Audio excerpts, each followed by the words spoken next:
I got a spicy thing today. I want to talk about the Samsara that is the Middle East. I'm probably gonna, guys, don't hate me for saying this, but we're gonna get into it. Fire is raining down on the Middle East. What we are seeing in that region is a nonstop proliferation of violence, depredation, and suffering. And I wanted to offer what I consider to be a balanced dharmic perspective on what is happening there. I don't want to talk about the politics of what's happening there, but rather talk about broader tendencies that we see at large.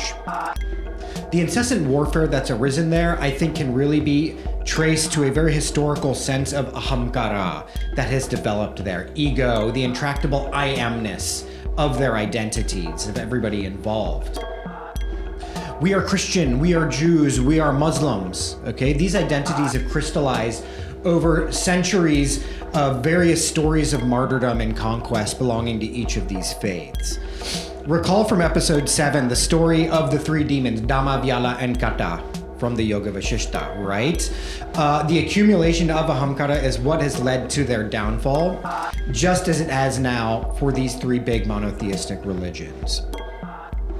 Furthermore, what we see is an apocalyptic, linear approach to reality, and that insists on a final confrontation where each group, according to their own theology, somehow comes out on top, bathed in this approving glow of their creator, while their enemies are left in a rubble heap of charred gore. Yeah, not very pleasant. It's kind of funny when you consider that all of these people all allegedly worship the same god. Right? It's a very bizarre thing. It's a kind of bitter irony. Imagine if like Gryffindor or Slytherin and the Hufflepuffs were all engaged in a genocidal warfare against each other. That's literally what's happening in the Middle East. You know what I mean? They're all just fan fiction stacked on top of fan fiction of each other, and it is bizarre. Through this intensely pointed sense of ahamkara, they're now stacking up karmas, right? They're wading themselves deeper into the karmic debt, and they're hopelessly now trapped in samsara, and they want to drag everybody into it. So how should dharmic people respond to this? Now, I'm not here to tell anybody how they should feel about any of the given particular actors and what's going on in this prolonged drama of the Middle East. What I do see online is a lot of Hindus who are simping for Israel, right? We see the predominantly Jewish state fighting Islamic enemies, and as Hindus, our minds are immediately transported to 1000 AD, right? 1000 Common Era, and we're imagining the Islamic invaders of India sweeping in, laying waste to our temples, forcibly converting people, and slaughtering those who don't en masse in the tens of millions. I fundamentally disagree with this approach.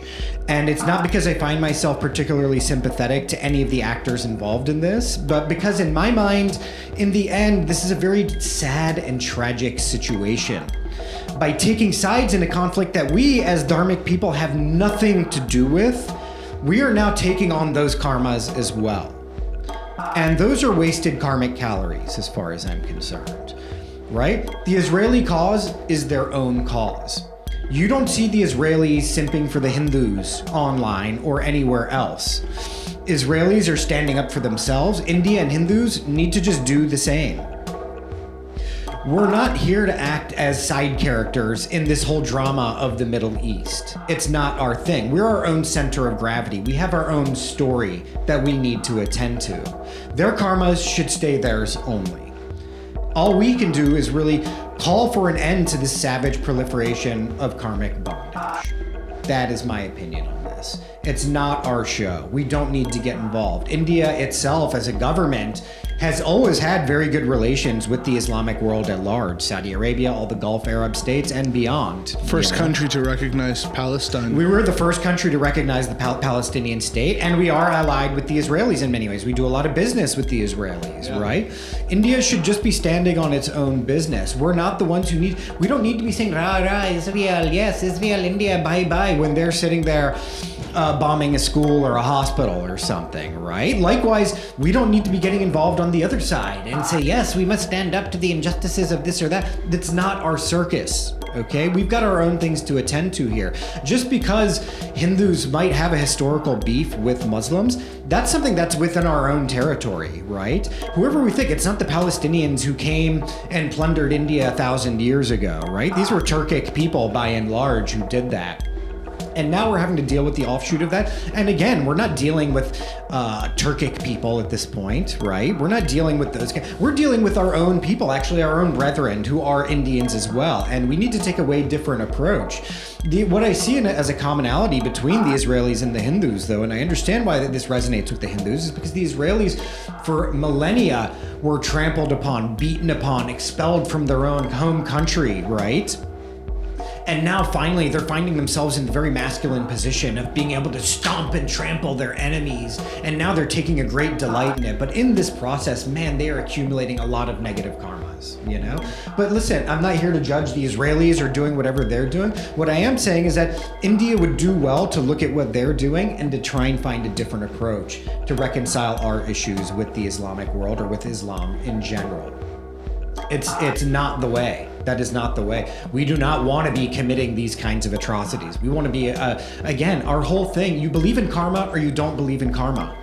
That's it. If you're a Hindu, are you down with sadhana? Are you doing this? A lot of the people who I see popping off online, on Twitter, on X, I'm like, do these people do sadhana? Do they or do they not? Do they believe in karma? Do they or do they not? I understand you need to stand up for yourself. You can't be a pushover. I 100% agree with that. And you have to act in a non-volitional manner in your own interests. But to delight in the savagery of another, that's bad karma. We don't need that on us. We need to find our own approach. If we want to be the Vishwaguru, if we want to be the enlightened ones, we need to find a third way that is without all of this karmic bondage, karmic debt, and that steeps us deeper into samsara. Right now, India is itself undergoing, Hindus are now ourselves undergoing this similar sense of identity formation as a religion, right? Now we are becoming the Hindus, right? We've always had the luxury for thousands and thousands of years of not being that. We just had our traditions and they were all in dialogue with each other and it was kind of amazing, right? But now we see an identity formation coming about. Okay, that's maybe a good thing, right? This is what we have to do in the Kali Yuga. I get it. But how do we want this identity to form, right? Do we want it to be like this, where we're wading ourselves deeper and deeper into karmic debt? I don't think so. And that's my basic point, is that as Hindus, as India, as a dharmic civilization, like, we are our own center of gravity.